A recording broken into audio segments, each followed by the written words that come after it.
I'm Tom Field. I'm Senior Vice President of Editorial with Information Security Media Group. Very pleased to welcome you to our session today. The topic is enhancing security for government agencies and educational institutions with advanced MDR strategies. A trio of experts for you today. They include Bruce Johnson. He's Senior Director, Enterprise Security with TechStream.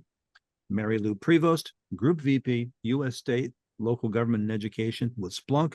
And Andy Rivers, who is Executive Security Advisor with AWS. Now, some background on this session.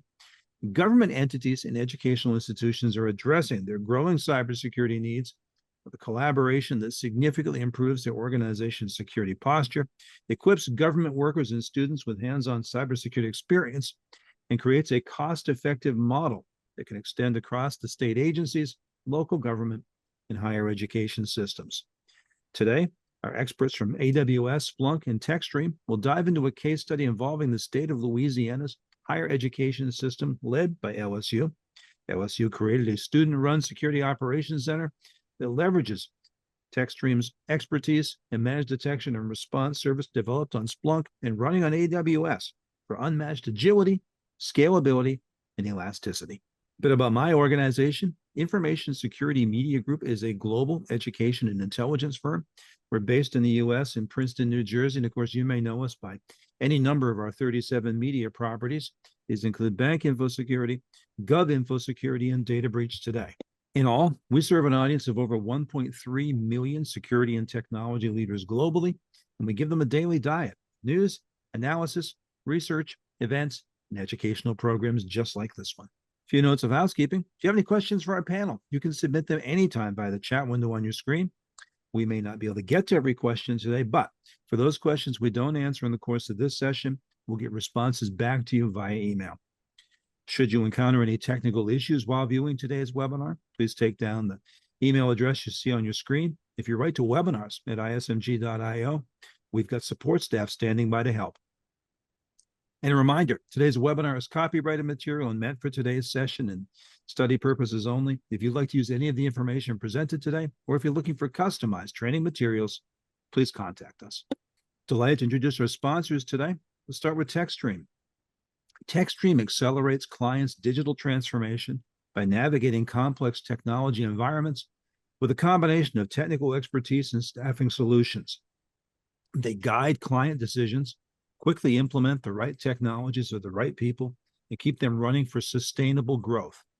Their battle-tested processes and methodology help companies with legacy systems get to the cloud faster so they can be agile, reduce costs, and improve operational efficiencies.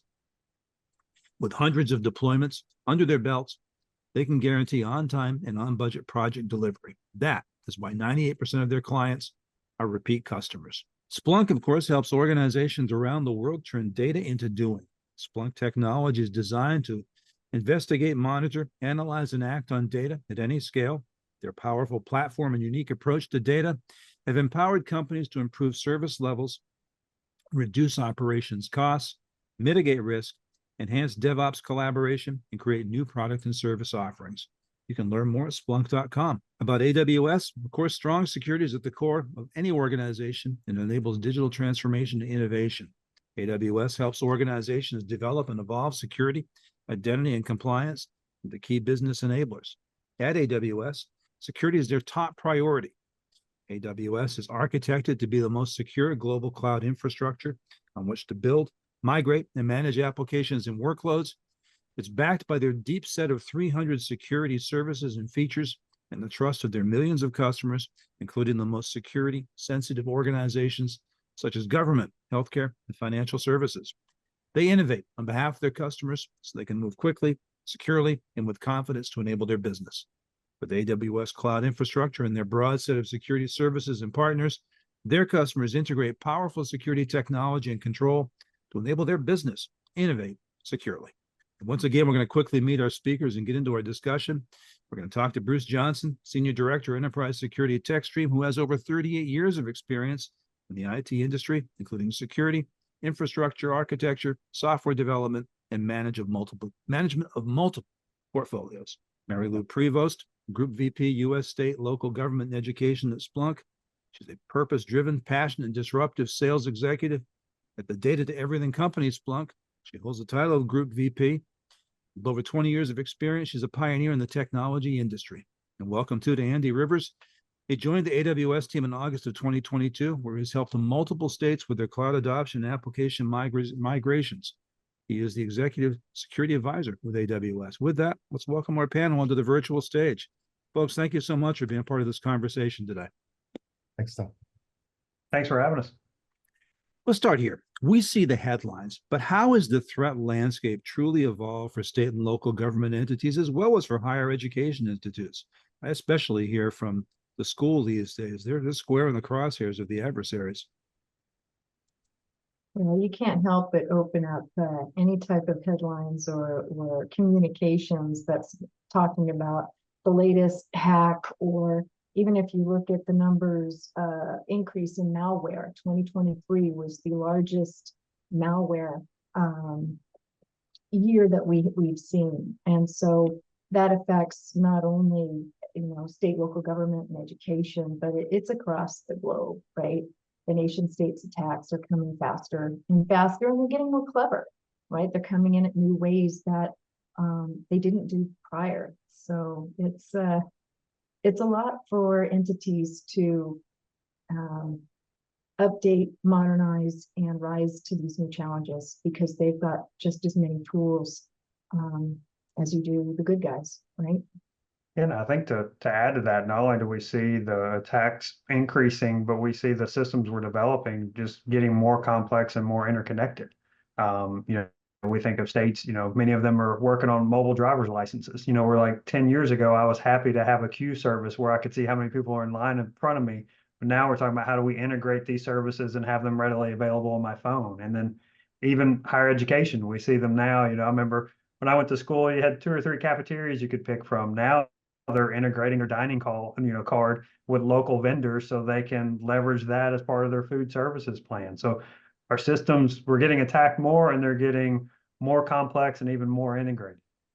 And the products are accretive, right? They're adding more and more layers to do more and more, which may or may not translate to being more effective. So being selective about what products to leverage, what platforms to leverage, and how to be more proactive is a very educated process. So where do you see the biggest gaps in their defenses today? Well, if I look at, state, local, and education, budgets are always a challenge, right? And they're not able to hire all of the people that they would like to, or even at the level of skill sets. So that's the program we're going to talk about furthering this. It's what we're doing to come together to address, some of the skills gaps that are out there. And now with AI, it's getting even easier to do nefarious things. It's also getting much easier to do great things, right? So we're just moving a lot faster. So again, it means you've got to be better and better at what you do. I'd also add to that, Mary Lou, by saying that I feel like some people think that higher ed is somewhat of a monolithic problem. Certainly, we know at a state, local level, problems are differentiated. So I would say that different institutions face different types of problems. When you have research institutes or polytechnical institutes that are doing a lot with research, the types of threat actors they attract are very different from a community college. And likewise, their readiness, their platforms are often in AWS at that high level. Community colleges may have strung together a few servers. So having a platform that services the needs of very different size agencies or very different size higher ed institutions is part of the challenge. And I kind of think through how this has evolved over time. A few years ago, I would have said, one of our biggest challenges was observability. Can I see the things coming? Can I draw the lines? Can I actually threat hunt? Can I respond? I think we've got a lot of things in place. So I think Splunk is a tool that's really helped with that, moving to the cloud. We really have a level of observability that we can see what's happening now. And I think it's really the gap for me when I see is really more on the people and process side than the technology. So, do we have the people there to respond? Do we have the processes to support them? Are those things in place to complement the technology investments we've had? And it's still important to pick the right tool, the right platform. That's still critical. But the people and process side, I think, is kind of where we're seeing some of our biggest gaps, which honestly, one of the excitements about this presentation, this program, is that I feel like it's kind of tackling all three of them. But we still need the people and processes. As far as I know, automation's awesome, but we haven't yet developed automation to create automation, so we're not quite where it loops on itself yet. So we still need the people and process side to go along with our technology. So every organization is going to say they don't have enough budget, they don't have the right resources or skills. But what are some of the unique cybersecurity constraints that organizations and government and higher education face when it comes to their defenses and the workforce?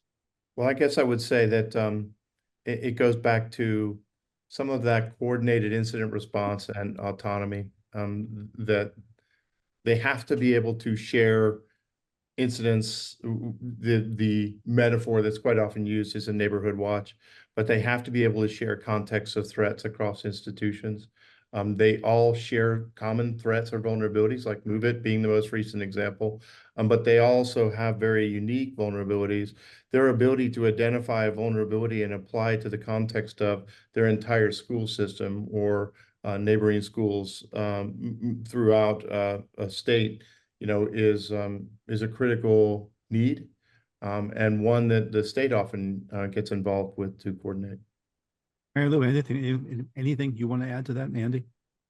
I think he was spot on, right? Okay. I mean, sharing of that threat intel, and having that understanding, not trying to operate in a silo, right? Because I mean, with these types of, a lot of what we're seeing is they try it here, they're going to go do the same thing, and they just hopscotch around, right? So it's important that we are more coordinated and organized, and that we get preventative, right? So the moment we see it, that we can make that an automated response to shut it down, right? And that has to be across not just the enterprise, but the ecosystem. Yeah, and I'll plus one the importance of the information sharing. And there was a quote I heard from some of our military friends that always stuck with me was, you don't want to exchange business cards on the battlefield. So like, I think it's part of us learning and building these relationships now so that we can share that information, hopefully when it's a little bit less calmer, and we can do just as you were describing, let's see it, let's automate it, let's push it across so we all help each other out. No, smart. So as a result of these constraints, how would you say that their SOCs suffer? Well, I think you've got the challenge that if you're trying to set up a separate SOC, when you look at a university system at every single campus, and they're not sharing, right? Kind of to the previous point, you're not using the best of what your people can do. And so I think by looking at things at a much larger scale and then collaborating also with your state counterparts, your education counterparts, it could be community colleges, even your K through 12s. I mean, you're really able to get to security at scale, and that will help raise all boats in these SOCs, right? The more that they can collaborate, the more that they can share.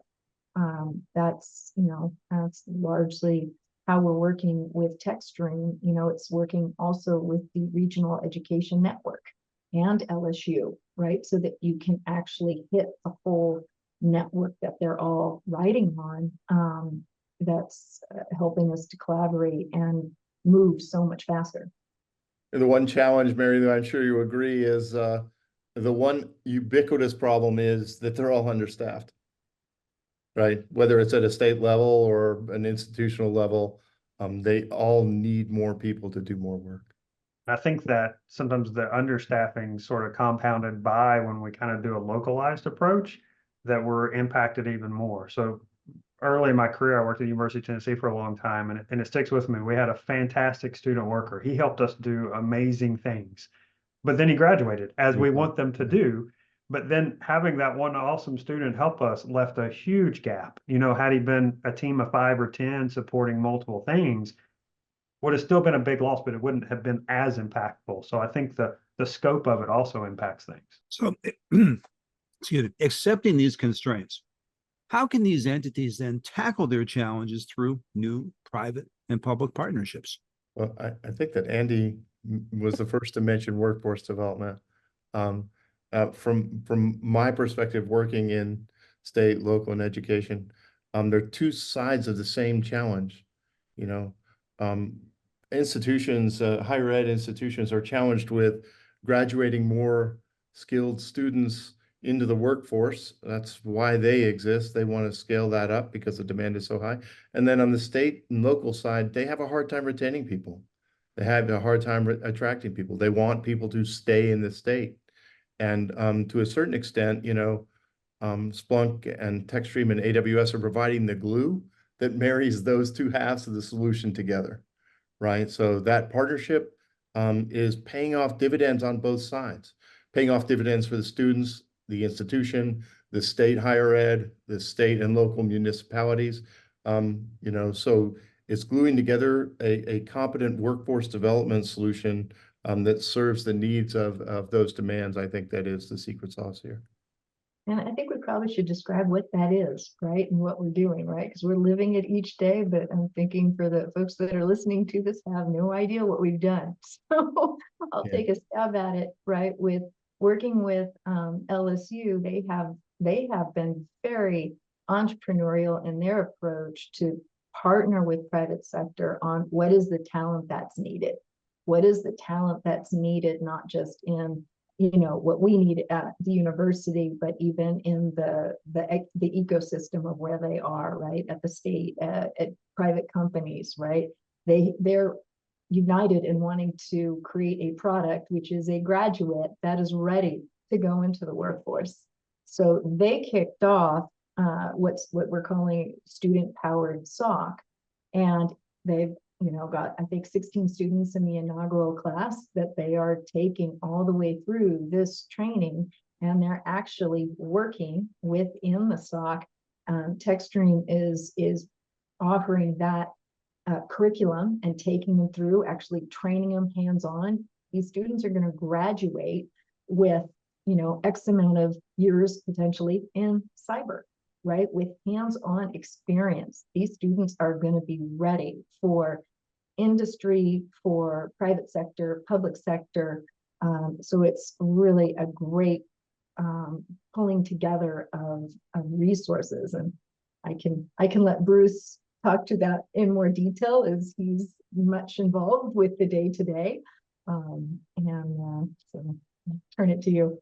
I feel like we're getting there in some of the path that we're going, but absolutely we're doing a high degree of collaboration with that institution. I think we'll get into it in some detail in a minute. Before I dive into that, Andy, anything you want to offer about the public and private partnerships?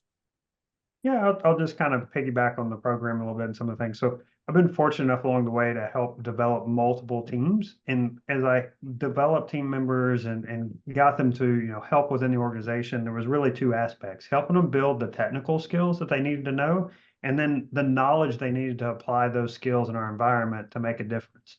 And what I love about this is it tackles both of those, that they're learning the technical skills, but not just the technical skills, but like, here's how it's applied and using it in the real world. So that leap when they go help is much shorter. When you even compound that with, how short staffed we are now, I now get a contributing member much quicker than I did before.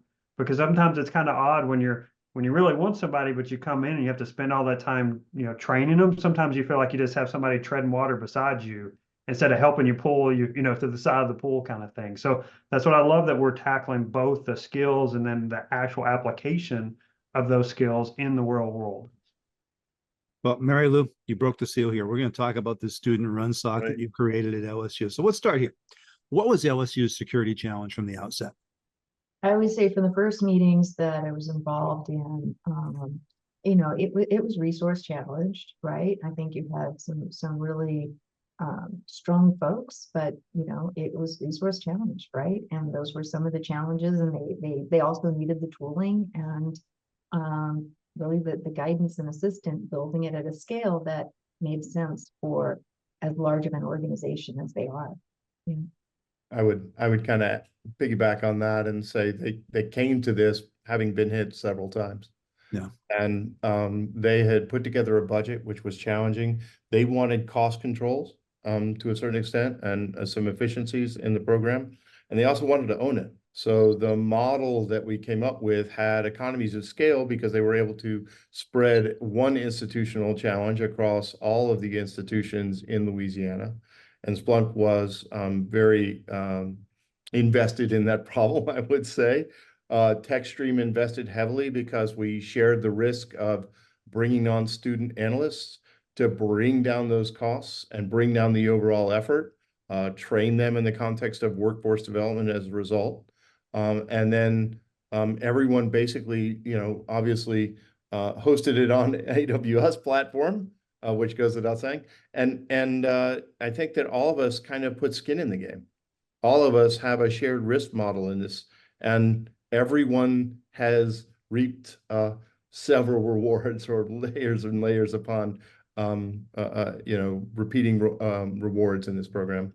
Anything you want to share?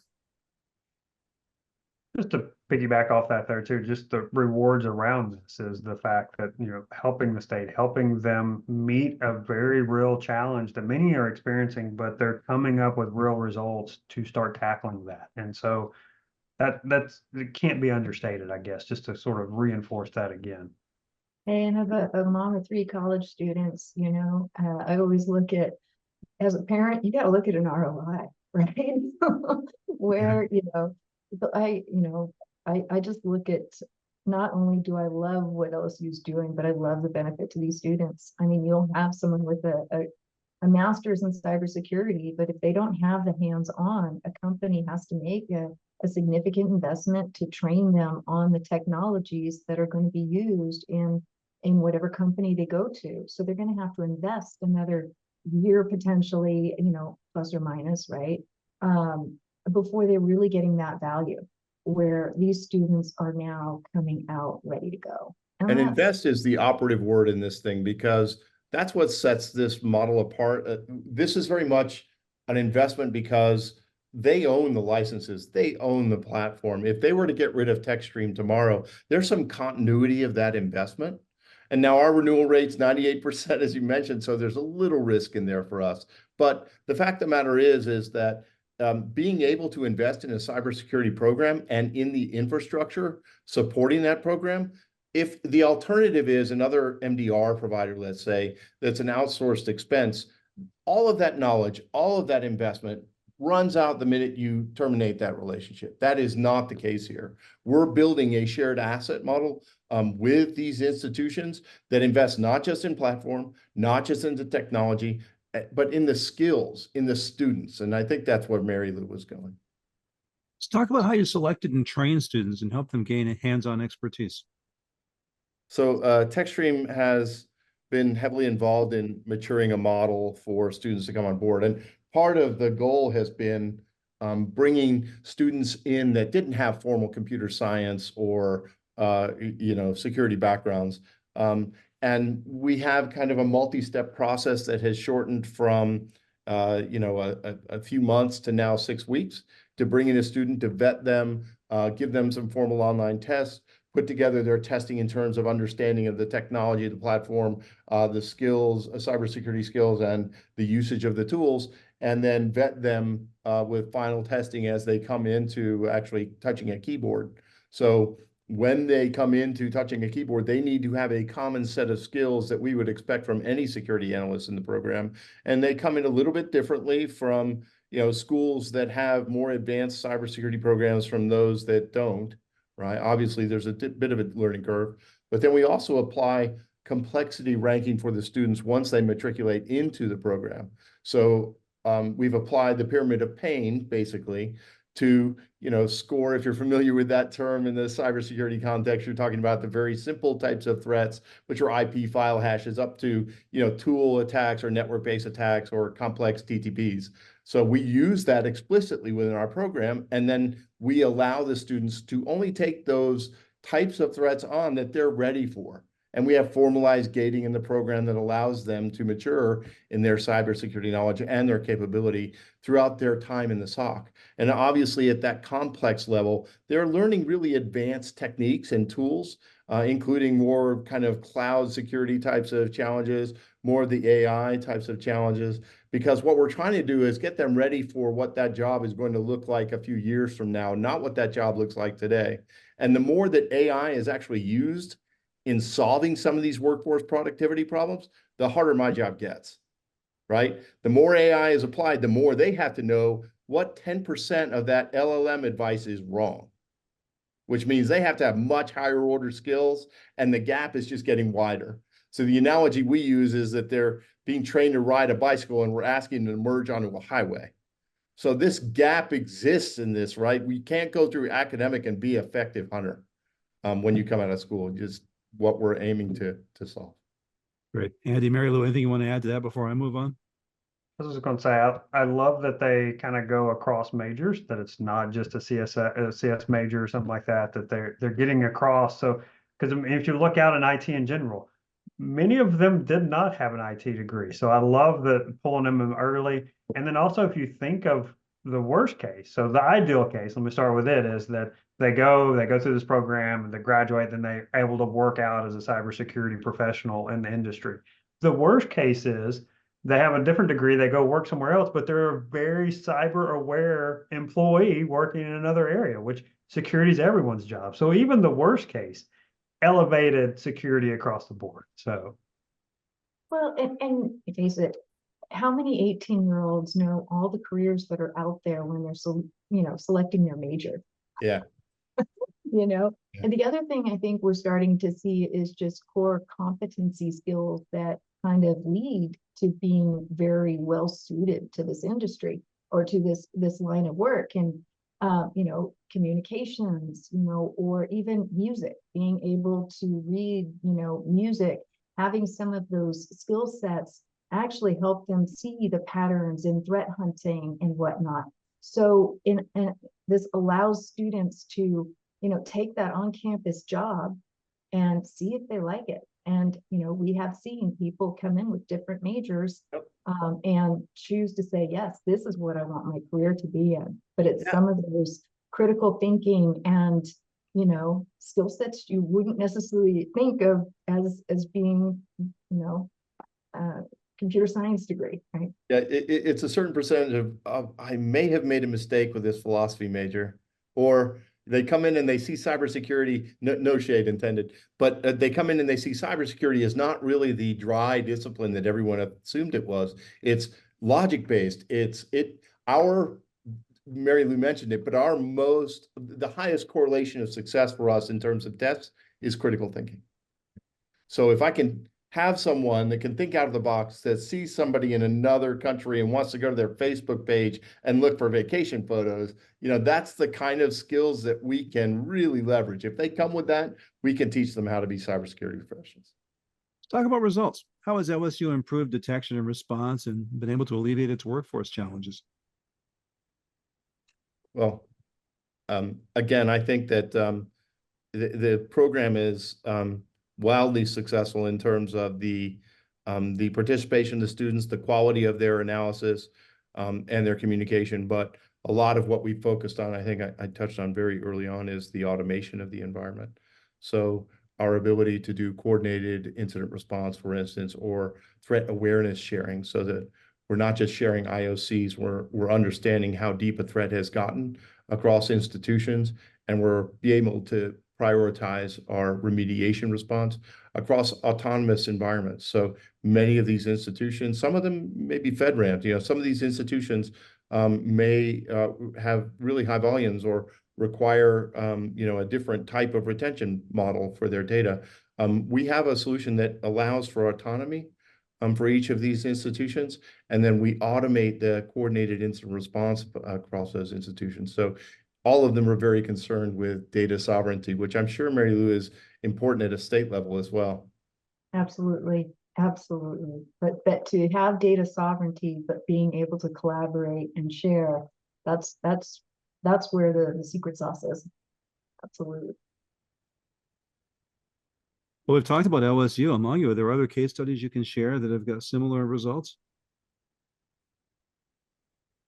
Yeah, so we work with a number of universities that are embarking on student-powered SOC programs, right? We in Cal Poly, San Luis Obispo, they have been a forerunner in creating this. One of the things that Splunk does is we offer up our curriculum, our online curriculum, at no charge to students and faculty. right? So they took it right away, added, the basics that students need into that curriculum, and have been doing student-powered SOC for years. And that's where my story of one of their number one threat hunters was a communications major, right? And again, she needed an on-campus job, right? So gave her a chance to try that on. But we are working with universities across the country now, and everyone does it in a little bit different format. But it's been very successful, and it's a win-win. It's great for the education institution, but it's also so great for the students. Right? I know Doug over at Cal Poly had to tell the students, don't put this on your LinkedIn. You're not going to graduate. You're going to get too many jobs thrown To at have that LinkedIn filter. Yeah. Yeah. So, and Craig Lilly has been amazing at LSU and entrepreneurial and reaching out to collaborate with the state in creating these programs. So even what he's doing, it's continuing to grow beyond just where we are today. So that's also pretty exciting. Excellent. But Andy, it's Bruce, I'll also- give you the chance to weigh in as well. Yeah, thank you. It does also extend to the state now. So, when states want to establish a JSOC, they see the success of this model and how quickly it comes together and how organically it can grow from one agency or one institution to multiple. And they want us to use and leverage some of these student-powered models as a way of defraying their cost as well. So, this is now extending to states interested even in extending this model to high schools or veterans. So the model itself is very extensible and it grows very organically. Yeah, that's what I was going to add on, was just like one of the huge benefits from this is just seeing the growth and the interest from it. In something like this, it's often, that whoever takes that first step is the hardest, but now thanks to Louisiana for taking that step. So now we have the model, we have those things you can see, you can point to. So we just see the huge interest coming across from everyone else as a major benefit from this program. So you all talk about growth. How's this shared SOC model scale? I touched on it a little bit. As I said, or Mary Lou mentioned it as well, given the fact that there is autonomy for each of the institutions, we can start with one institution. We layer in SOAR, which is hosted on AWS, and all of those incidents come back into a multi-tenant shared SOAR environment for the student analysts. So once we set it up for one, we can simply add more and more cloud stacks, if you will, to bring in more institutions. So what if we can just hammer home here's a couple of points. Talk about how you're simultaneously creating a new solution to workforce shortages and at the same time bringing new opportunities to non-traditional cybersecurity recruits. I think we did touch on that a little bit, Mary Lou, if I'm not mistaken. I just want, let's hammer it home. Let's just summarize here so we leave the audience with some key points here. Well, I think it's one of those where by opening this up, they go through an on-campus, they go through an interview, they go through security check. This is a paid on-campus job, right? So, you're opening up the doors to folks that, hey, maybe I don't want to change my major yet, but I'm curious about that. It opens the door to being curious. And maybe they have those basic skill sets that actually would lend to being really good at this, right? Even though it may not be the major they originally selected. So it's fantastic. We have such a shortage of folks in cyber, right? I don't know what the current stat is. I should have looked it up before this, but there's millions of jobs that are open in cyber, and it's such a gap in talent. So these types of programs, it helps address that, right? When you look at the different types of, we covered earlier, nation state attacks and all the different types of things, we have to skill up, right? And we've got to be open to lots of different backgrounds, and really this helps us do it, right? We can get more of those students attracted to this field. The other aspect of the program that helps, I guess, from a TechStream perspective is that we do a lot of sourcing, which is kind of different for most partners. And so our recruiting arm, if you will, sits down regularly with all of the students as they progress through the program and helps them do career planning. So there are so many differentiated careers that these students can eventually go into. Maybe they're interested in red teaming. Maybe they want to manage a SOC someday. Maybe they want to be an AWS engineer or a Splunk engineer. And we can give them the tools with the investment of all of us together to get them ready for that career and counsel them through it and then place them in that career. Whether they want to go commercial, local, Fed, doesn't matter. And different schools will have different ecosystems, different emphasis. So, some schools reach out to commercial institutions to provide scholarships for these people. So, the ability to counsel each student according to their aptitude and watch them grow, that's really probably the most rewarding aspect of this. I think what's also nice is you're giving them a fun and exciting position. Yeah. I mean, I wish I had something that exciting to do when I was a student. I don't want to disparage or throw shade on some of the positions I had, but when I think about it, I'm like, man, this would actually have been really cool to have as a job while on campus. So, And Andy, the alternative is you graduate with this cybersecurity idea and you have no idea how to hunt. You have no idea what layer a threat is coming from and where to look next and what's the most anticipated technique that's going to be employed. You just don't have any of those skills. So you're out on the street looking for a job. In this case, you're coming out saying, I've remediated thousands of these types of threats. Yeah. I mean, we kind of alluded to it, but we didn't directly say it. I think one of the other benefits is you come out with experience. So when when you start out your career, I remember you look at those job postings and I'm fresh out and it's like so many years of experience. You're like, well, let me just look at the next one because I don't have that. They will have that. They will directly have the experience to be able to do that. That's right. Excellent. Terrific stuff we've talked about here today. Really encouraged about it. Where can our audience go to learn more about the program and about the possibilities? Well, you can head out to, I think, each of our company websites, right? Probably true, yeah. LSU has done a number of amazing press releases. And I would say that, the even all the way up to the university president just aligned and leaned in to create that most cyber aware university population, as well as, graduates, right? They want to be that #1 program in cyber. And they're well on their way, because not only are they teaching the classes, but they're getting the hands-on. And it's very entrepreneurial in their approach and in their way of going about it. I think it's really going to benefit not just their students, but the state as a whole, because of the talent they're developing. And I think that will also, when you think about it from a workforce development standpoint, as an organization, hey, Louisiana's a pretty cool state. I can locate my company there because they've got talent, right? That's what companies are all looking for. So, yeah, I can't praise them enough for the approach that they're taking and the entrepreneurial spirit they've done, partnering with private sector such as TechStream, AWS, and Splunk to make this a reality. It's huge.